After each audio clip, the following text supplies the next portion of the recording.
25-26 লাখ মানুহে এক্সাম দিছে চাকৰি পাব কিমান জনে মাত্ৰ 1 লাখ জনে আমি ধৰি ললো 10 লাখ মানুহ এপ্লাই কৰিছে 1 লাখ জনে চাকৰি পাব তেতিয়াহ'লে বাকি কিমান জনে চাকৰি নাপালে 9 লাখ মানুহে চাকৰি নাপালে তেতিয়াহ'লে এই 9 লাখ মানুহৰ চাকৰি প্ৰয়োজন তেওঁলোকৰ হেতু কাৰণেতো এপ্লাই কৰিছিল হয় নাই তো এই বাকি 9 লাখ মানুহে কি কৰিব লাগিব প্ৰাইভেট সেক্টৰত যাই জব বিচাৰিব লাগিব সকলোৱে তাৰ চৰকাৰী চাকৰি ট্যালেন্ট থাকিলেও চৰকাৰী চাকৰি সবৰ কাৰণে সম্ভৱ নহয় কাৰণ এটা চাকৰি এগ্ৰিকালচাৰ হাজাৰ হাজাৰ মানুহ থাকিব এটা বাকি যিসকল মানুহ প্ৰাইভেটত যাব প্ৰাইভেটত এটা বস্তু বিচাৰে তেওঁলোকে সদায় স্কিল থকা পাৰসন বিচাৰে তুমি কি কাম কৰিব জানা তুমি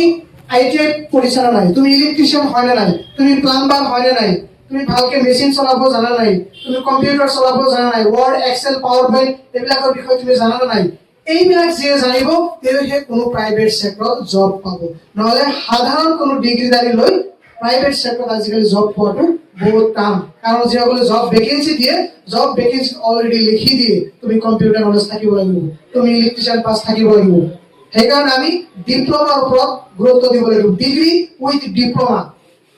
ডিগ্ৰী থাকিব লাগিব তোমাৰ লগতে যিকোনো এটা নিৰ্দিষ্ট ক্ষেত্ৰত যদি ডিপ্লোমা থাকে তেতিয়াহ'লে আমি ভাল প্লেসমেন্ট পাম নহলে আমি কিন্তু বেকাৰ থাকিব লাগিব আৰু সেই উদ্দেশ্য আগত ৰাখি এই স্কিল ডেভেলপমেন্ট সেক্টৰে স্কিল সেন্টাৰ মানে চলাই আছে আমাৰ ইয়াতে আজিৰ পৰা ষ্টাৰ্ট হ'ল ইয়াৰ পিছত এই সেন্টাৰটো আমি ভালকে যদি চলাব পাৰো পৰৱৰ্তী সময়ত আৰু আমি ডাঙৰ ডাঙৰ প্ৰজেক্ট ইয়াতে আনিম যদি ভালকে চলাব পাৰো আমি ৰেসিডেন্সি প্ৰজেক্ট হোস্টেল ফেসিলিটি থাকা প্ৰজেক্ট আমি আনাৰ কাৰণে চেষ্টা কৰিম ছাৰসকলে আমাৰ লগত কোঅৰ্ডিনেট কৰিব বা আমাৰ লগত গাৰ্ডিয়ান প্লাস ক্যান্ডিডেট আৰু অতিথিসকলক সবকে মই আহ্বান জনাইছো যে আপোনালোকৰ নলেজত যদি কোনোবা ক্যান্ডিডেট বা কোনোবা ল'ৰা ছোৱালী যদি ঘৰত এনে বহি আছে গ্ৰেজুৱেচন কৰি এনে বহি আছে তেওঁলোকে আমাৰ এই কম্পিউটাৰ ইনষ্টিটিউট আহক নাম ভৰ্তি কৰক নিজৰ স্কিল ডেভেলপমেন্ট কৰক আৰু ভাল চাকৰিৰ সন্ধান কৰক আৰু চাকৰিৰ সন্ধানৰ কাৰণে আমি হেল্প কৰিম এইখিনি কৈ আজি সামৰণি বখন মই সামৰণি মাৰিছো আৰু এই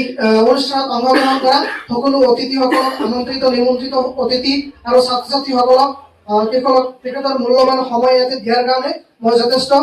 আনন্দিত হৈছো আৰু বিশেষকৈ ধন্যবাদ জনাইছো আমাৰ ছাৰ দুজনক সুদূৰ গুৱাহাটীৰ পৰা সময়মতে আহি আমাৰ এই অনুষ্ঠানখন যোগদান কৰাৰ কাৰণে তো এতিয়া আমি আমাৰ প্ৰশিক্ষণ কেন্দ্ৰৰ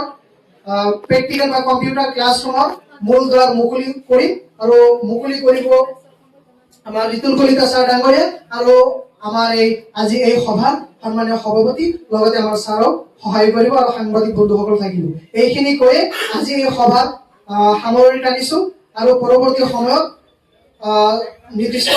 যিখিনি ক্লাছ কৰাৰ যিখিনি শিডিউল আমি কোনখিনি সময়ত কোনটো ক্লাছ কৰিম সেইখিনি আমি হোৱাটছআপ গ্ৰুপৰ জৰিয়তে কেণ্ডিডেটসকলক জনাই দিম দুটা বেচত দুটা গ্ৰুপ বনাই দিম সেই সময়মতে তোমালোকে আহি ইয়াতে ক্লাছ কৰিবা আৰু যিসকলে এতিয়ালৈকে এডমিশন কৰা নাই বা যাৰ নলেজত আছে ঘৰৰ ওচৰত যদি কোনোবা আছে গ্ৰেজুৱেচন পাছ কৰি বা হাই ছেকেণ্ডাৰী পাছ কৰি এনেই ঘৰত বহি আছে তেওঁলোকক খবৰটো দিয়াৰ কাৰণে মই সবকে অনুৰোধ জনাইছো এইখিনি কৈ আজি এই